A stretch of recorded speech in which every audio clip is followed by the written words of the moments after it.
Welcome back students. I Kanis Fatima. Today I am teaching you class 7 geography lesson number 4 air and lesson number 5 water. So first we will take lesson number 4 air. Do you know students what is atmosphere? Okay.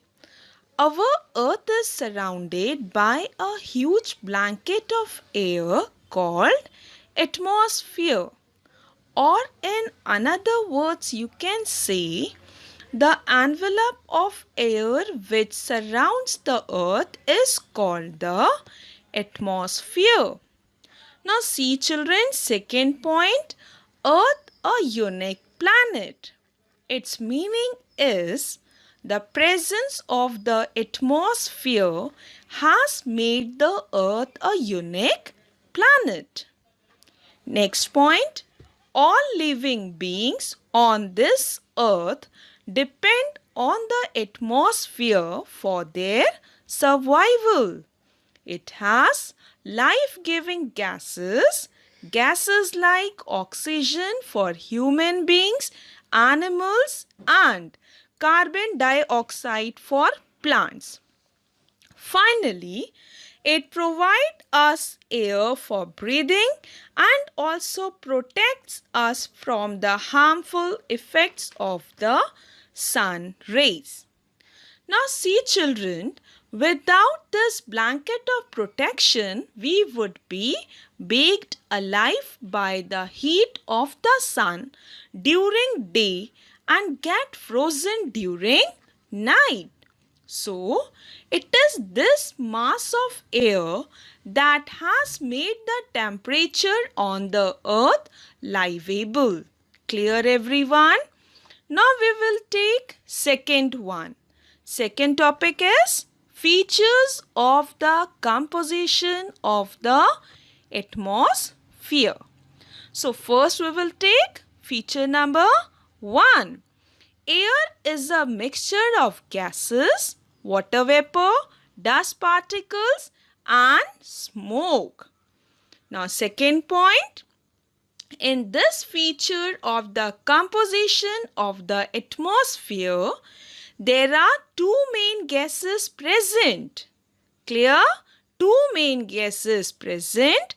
They are nitrogen about 78% and oxygen about 21%. Not only nitrogen and oxygen present in the atmosphere, the other gases also present in the atmosphere. Do you know students which other gases present in the atmosphere?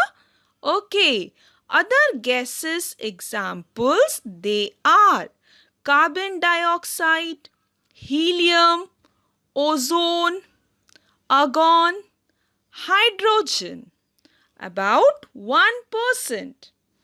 After this students, we will take about the lower layer of the atmosphere which contains water vapor and dust particles.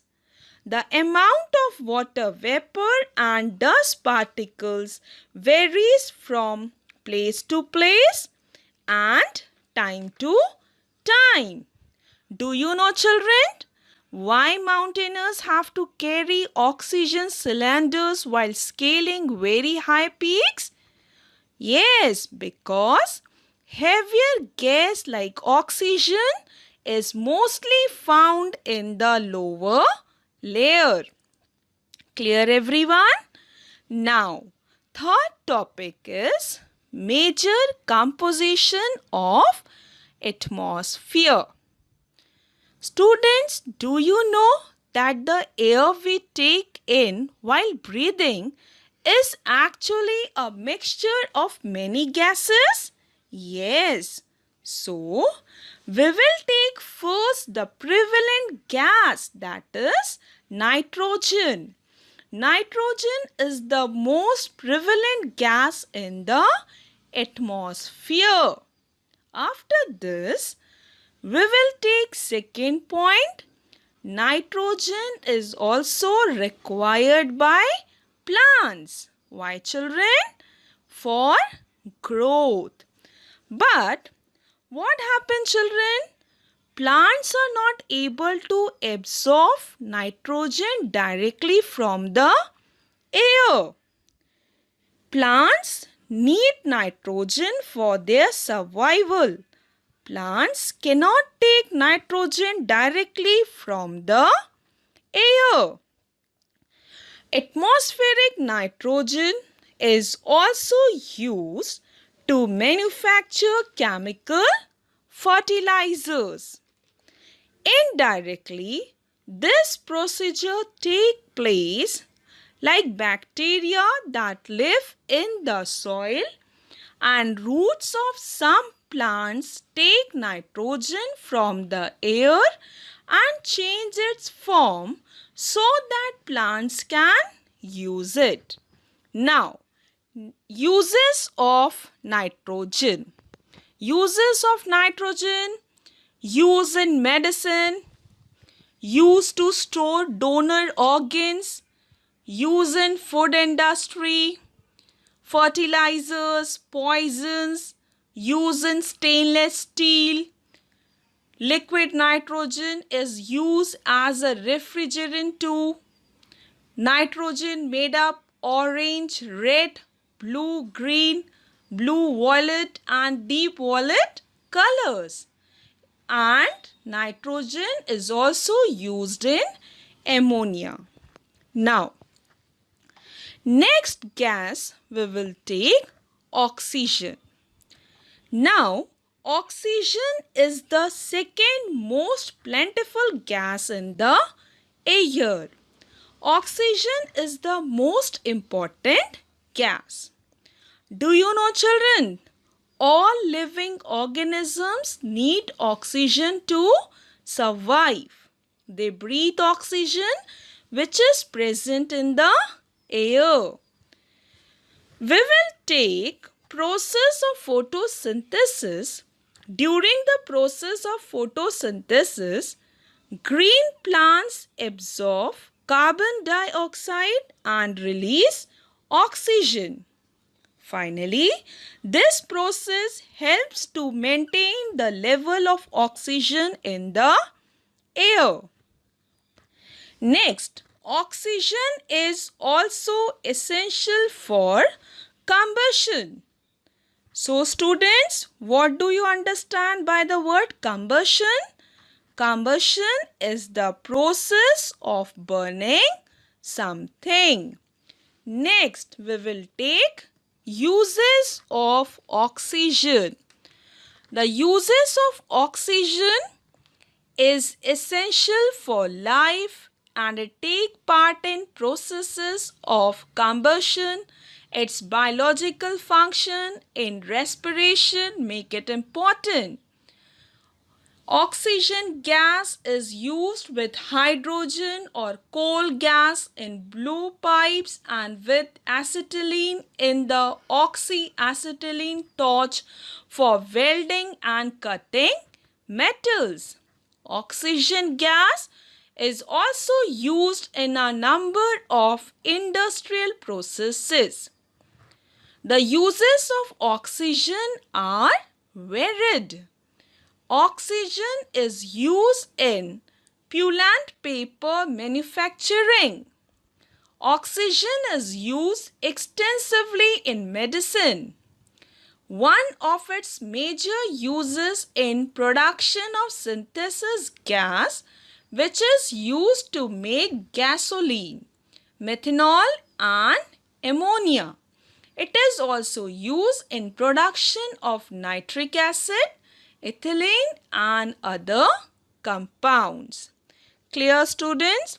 Next, carbon dioxide. Carbon dioxide is another important gas. Can you tell me, students, why carbon dioxide is important gas? Okay, because its ability to absorb heat. Carbon dioxide is also responsible for the greenhouse effect on Earth.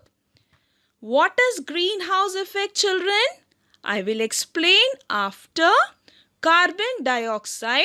What is greenhouse effect? The amount of carbon dioxide exhaled by humans and animals is almost equal to the amount absorbed by plants. The amount of carbon dioxide in the atmosphere is increasing. Do you know, children, why carbon dioxide in the atmosphere increasing? Why? Because due to the increased burning of fossil fuels like coal and petroleum and deforestation. So, it is very important for us to plant more trees to maintain the balance of carbon dioxide in the atmosphere. Next, uses of carbon dioxide.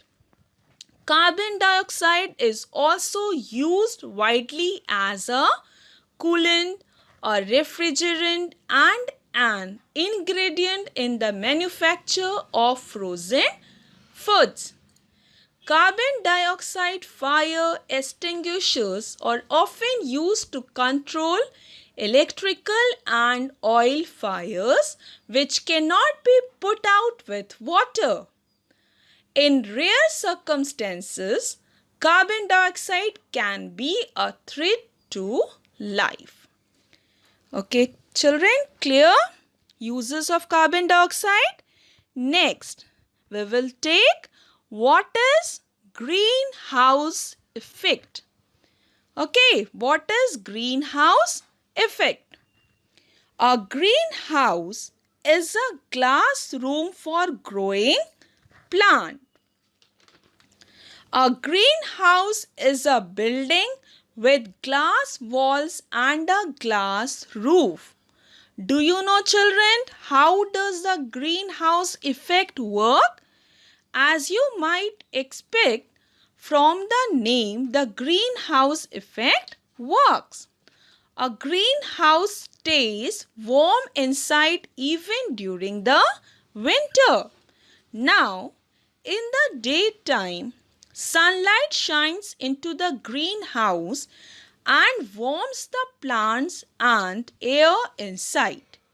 Whereas at the night time, it is colder outside, but the greenhouse stays pretty and warm inside. That's because the glass walls of the greenhouse trap the sun's heat. Do you know, children, the same phenomena occurs on Earth also. The greenhouse effect works much the same way on Earth. Carbon dioxide present in the atmosphere absorbs the earth heat and prevents the earth from becoming too cold at night. This is known as the greenhouse effect. Clear, children, what is greenhouse effect? Now next, global warming. Students, have you heard before the word global warming? We all know what is causing global warming. Burning of coal, smoke from vehicles, factories, they all together increase the amount of carbon dioxide in the atmosphere. What will happen after this? The increased carbon dioxide, it absorbs more heat and also increases the earth's temperature. This increase in earth temperature is known as global warming. Okay? Now, structure of the atmosphere. Our atmosphere is divided into how many layers, students? 5 layers. Which are they? They are troposphere, stratosphere, mesosphere, thermosphere and exosphere. So first we will take troposphere. The layer in which we live, the lowest layer of the atmosphere, which lies next to the Earth's surface, is called the troposphere. So children, tell me why it is so? Troposphere is the most important layer of the atmosphere. Its average height is 13 kilometers.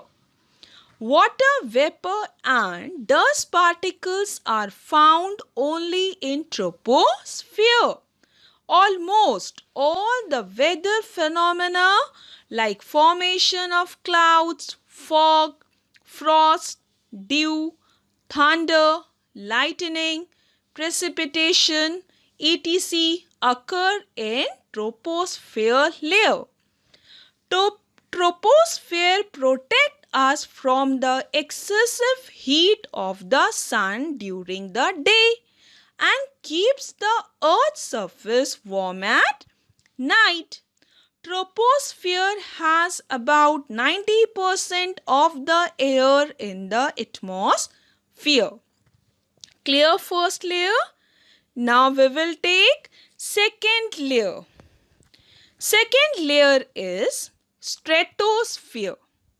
Strat means layers or spread out. The stratosphere is located directly above the troposphere. Ozone absorbs the ultraviolet radiation of the sun.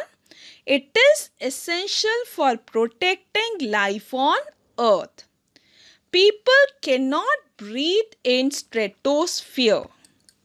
Clouds are almost absent and there is very little dust or water vapor. Stratosphere layer is almost free from all types of weather phenomena. The movement of air is almost horizontal. Jet planes which fly at a high altitude fly in the lower part of the stratosphere. Now children, in this stratosphere, why is the ozone layer important to life on Earth? Within the stratosphere, about 19 km to 48 km above your head lies an atmospheric layer called the ozone layer. Ozone is made of oxygen. Although you cannot see the ozone layer, but your life depends on it.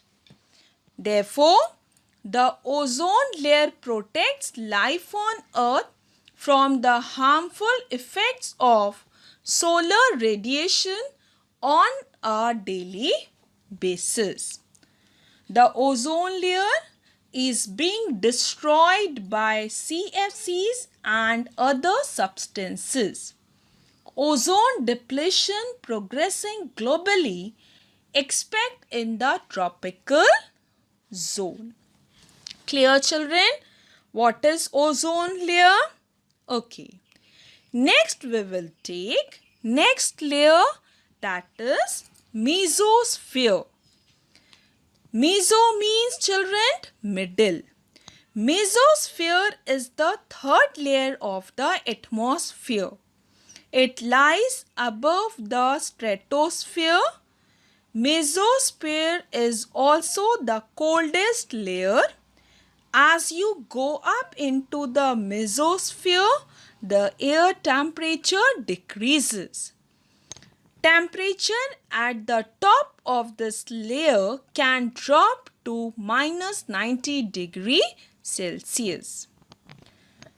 Next one, fourth layer of the atmosphere is the thermosphere. Thermo means heat in Greek. The thermosphere lies above the mesosphere. The thermosphere is the hottest layer of the atmosphere. In thermosphere, temperature rises very rapidly with increasing height. Do you know, students, the lower part of the thermosphere is called ionosphere as it has ionized molecules. Ionosphere is a part of this thermosphere. So first I will tell you what is ionosphere. The ionosphere is a portion of the upper atmosphere between the thermosphere and the exosphere, distinguished because it is ionized by solar radiation. The ionosphere can be used to bounce radio waves around the earth. Clear, everyone? Ionosphere meaning? Okay. After ionosphere, the last layer, that is exosphere. The last layer of the atmosphere is exosphere. The exosphere is the uppermost layer. Exosphere layer has very thin air.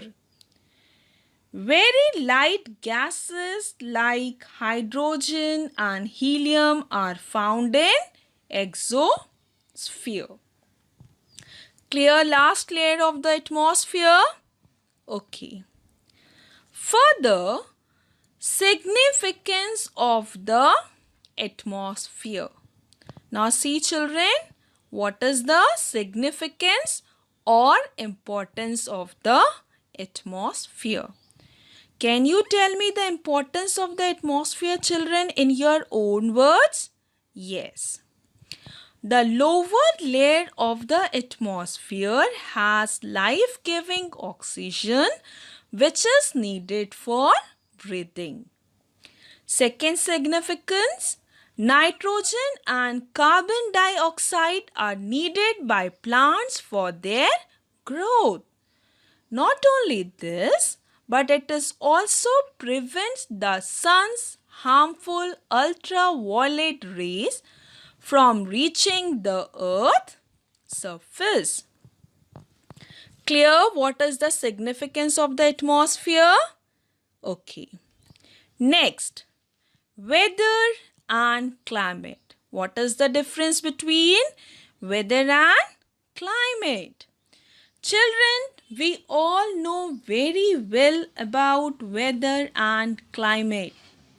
So we will start from differentiate between weather and climate. Weather is what conditions of the atmosphere are over a short period of time. Climate is how the atmosphere behaves over relatively long periods of time. Do you know, children? All human beings have always been interested in weather and climate. Students, we normally use a variety of terms such as hot, cold, sunny, cloudy, windy, etc. Why, children, we use these terms? To describe weather condition. Next, we will take climate. Climate is defined as the average overall condition of the temperature, atmospheric pressure, winds, humidity, precipitation, etc. over a large area for a period of about 35 to 40 years. I hope everyone understood what is the differentiate between weather and climate. Now next we will take atmospheric temperature. Under this topic, you are having first one solar radiation, insolation, and the third one is terrestrial radiation. So first we will take what is solar radiation. Children, have you heard before about this atmospheric temperature? In this section, we will study about solar radiation, about insolation, and the last one is terrestrial radiation. First, we will take what is solar radiation. Solar radiation means the sun radiates heat and light energy. This is called solar radiation.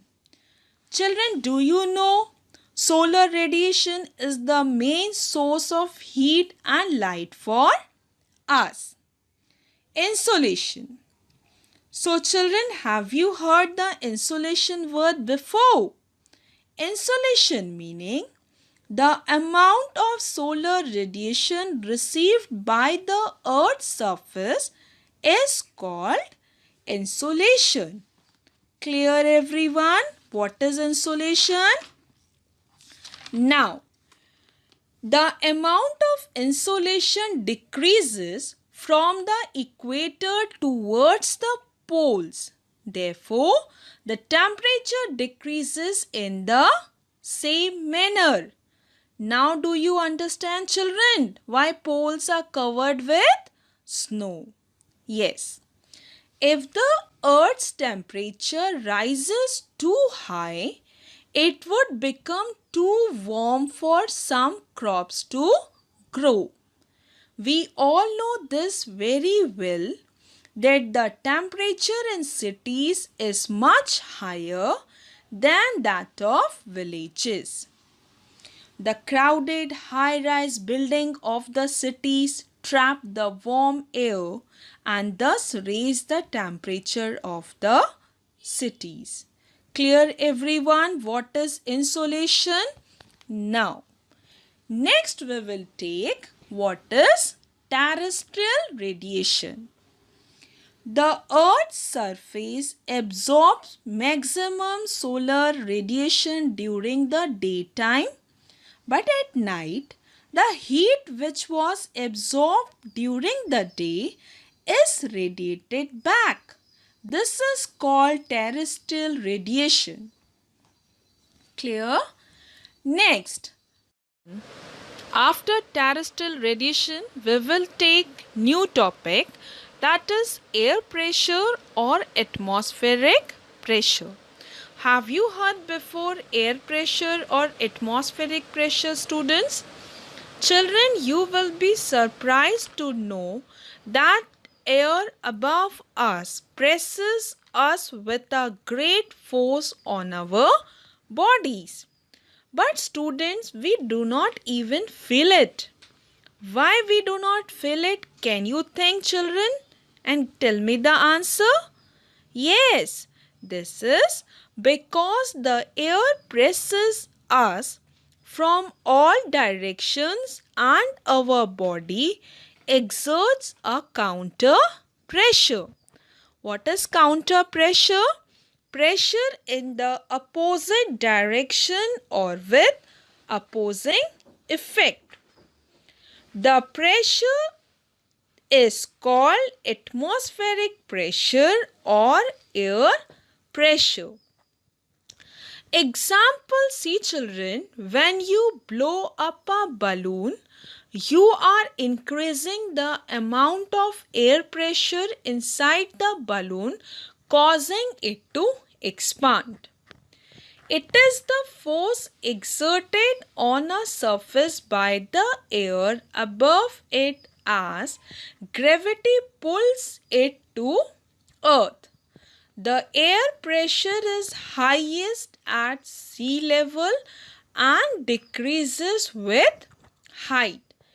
Atmospheric pressure is commonly measured with a barometer. Next, children, we will take that is distribution of temperature. We all know very well that the air temperature is not the same everywhere. Temperature changes from time to time on the basis of the amount of heat received by the Earth's surface. The world has been divided into how many zones? 3 zones. Which are they, children? They are heat zone, torrid zone, temperate zone and frigid zone. So first we will take torrid zone. Torrid zone, location of the region, northern hemisphere between equator and Tropic of Cancer, southern hemisphere between equator and Tropic of Capricorn. Now torrid zone features receives maximum insolation. Sun rays are almost vertical throughout the year. Hottest part of the earth. Second zone, that is temperate zone. Again, temperate zone, location of the region are as follows. Northern hemisphere between Tropic of Cancer and Arctic Circle. Southern hemisphere between Tropic of Capricorn and Antarctic Circle. Temperate zone features receive moderate insolation. Temperate zone region enjoys moderate temperature. Temperate zone neither too cold nor too hot. Last zone, that is frigid zone. Again, frigid zone location of the region are as follows. Northern hemisphere between the Arctic Circle and North Pole. Southern hemisphere between the Antarctic Circle and South Pole. Frigid zone features receive minimum insolation. Frigid zone sun rays are slanting throughout the year.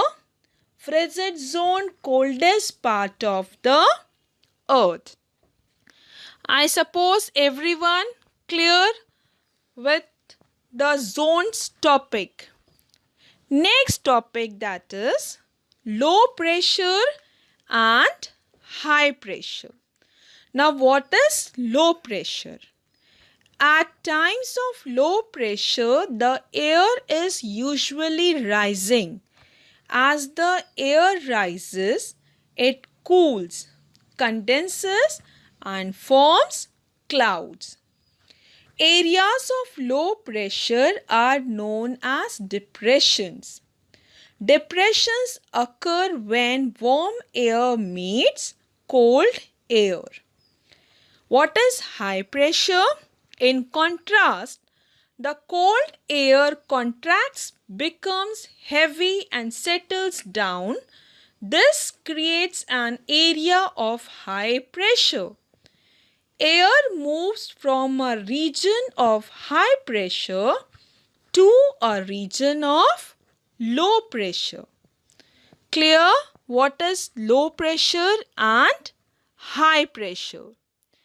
Now we will take next topic, that is about winds. Students, wind word is very much familiar to you. Am I correct, students? Yes. So, what is wind? Air blows from a high pressure region to a low pressure region. Air that moves horizontally is called wind. Next, what is air current? The vertical movement of air is called air current. Do you know, children?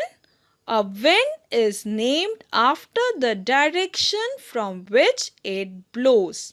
Example, the wind blowing from the west is called westerly. After air current, we will take what is wind vane.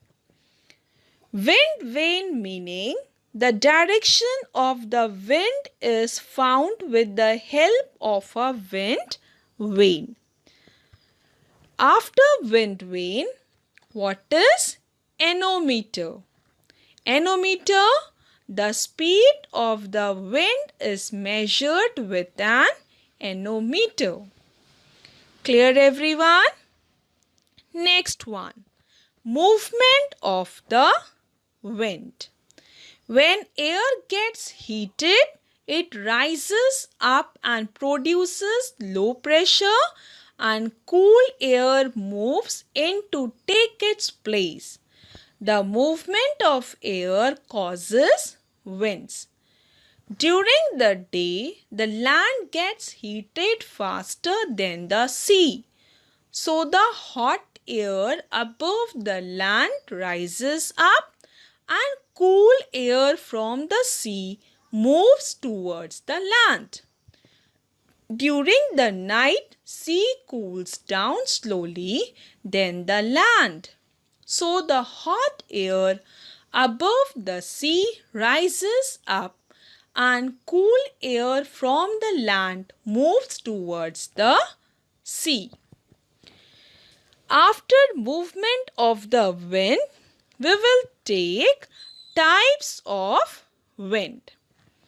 Now see, children, winds broadly divided into how many types? Into 3 types. Which are they?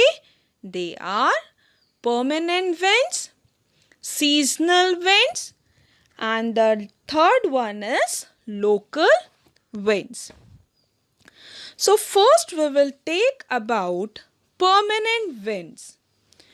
I think, children, the word permanent meaning is clear to everyone. Some winds blow constantly in a particular direction throughout the year. These winds are permanent winds. Permanent winds originate due to the presence of permanent high pressure and low pressure belts on the surface of the earth. Examples of permanent winds are the trade winds, the westerlies, and polar winds. Next, we will take seasonal winds. Seasonal winds change their direction in different seasons. For example, monsoons in India. And the last wind, that is local winds. In many parts of the world, winds with special characteristics blow over small areas. Do you know, children? Local winds blow over small areas. Local winds blow for a short time. Such winds are called local winds. Do you recall the hot and dry local wind of northern plains of India? Yes, children. Good. It is called Loo. Next, after local winds, we will take next topic, that is moisture. Now, moisture is the presence of a liquid, especially water. Small amounts of water may be found, for example, in the air, in foods, and in some commercial products. Moisture also refers to the amount of water vapor present in the air. Do you know, children? The amount of moisture present in the air varies from place to place and from time to time. So, first we will take equatorial region. The air in the equatorial region has more moisture than other regions of the world. Second, the air has more moisture during the summer season and less moisture during the winter season. The amount of moisture decreases with the increase in height above the mean sea level. The amount of moisture is almost zero in the cold air of the polar regions during the winter months. I hope now everyone understood how the amount of moisture present in the air varies from place to place and from time to time. Okay, so after this, we will take evaporation. What is evaporation? Evaporation is the process of a substance in a liquid state changing to a gaseous state. Why? Due to an increase in temperature and or pressure. Do you know, children? Evaporation is a fundamental part of the water cycle and is constantly occurring throughout nature. Can you tell me any examples of evaporation? Yes. Evaporation occurs every day both in natural and man-made environments. Let's discuss some common examples of evaporation. Evaporation occurs most often in the oceans around the world. The oceans cover a vast majority of the earth, from the poles to the equator. When we take a look at the temperature of ocean water around the globe, we can see that the rate of evaporation near the equator is greater due to the temperature increase. In simple words, evaporation definition: process by which water is changed from the liquid or solid state into the gaseous state through the transfer of heat energy. Not only this, but some factors is dependent on evaporation. For examples, solar radiation, vapor pressure at water surface and the overlying air, temperature, wind, atmospheric pressure, quality of water, nature and size of evaporating surface. After evaporation, we will take humidity. Now, what is humidity? Humidity is the amount of water vapor in the air. It's called humidity or absolute humidity. Humidity is closely related to air temperature. When the air holds the maximum amount of water vapor at a given temperature, the air is said to be saturated. Okay? An important and useful way of expressing the level of humidity is in terms of relative humidity. Clear, children? Now see, what is relative humidity? Relative humidity is always expressed in percentage, while absolute humidity determines the amount of precipitation. It is relative humidity which tells us about its possibility. Clear, everyone? In other words, it is a measure of the actual amount of water vapor in the air compared to the total amount of water vapor that can exist in the air as its current temperature. The amount of humidity found in air varies because of a number of factors. Two important factors are evaporation and condensation. After humidity, we will take next one, that is condensation. Now what is condensation? See children, when moist air rises upward, it becomes cool and the water vapor changes into small drops of water. This process is called condensation. Condensation takes place around dust particles in the air. Do you know children the important forms of condensation? Yes, important form of condensation are dew, fog and clouds. When small drops of water condenses around dust or smoke particles in the air, the mass is called cloud. Examples of condensation: water droplets forming on the outside of your water glass. Second example, a foggy mirror in a bathroom. Third one, foggy windows in a car. Now see children, clouds move from one place to another places.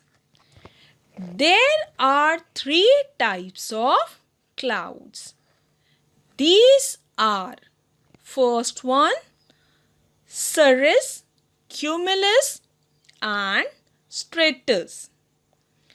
First cloud features are thin, feathery clouds. Second cloud feature, layered clouds. And the third cumulus cloud features fluffy clouds. Clear?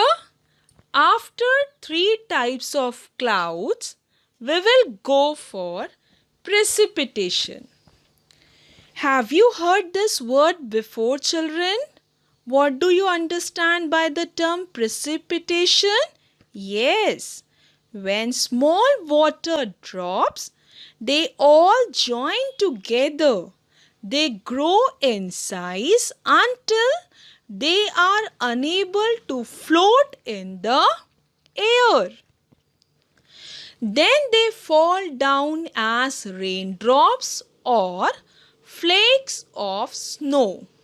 This process is called precipitation. Do you know, children, the main forms of precipitation?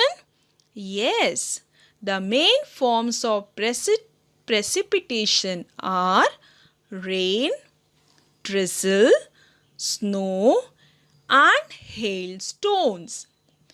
Clear, children? Precipitation meaning? Okay. Now, next topic, rainfall and types of rainfall.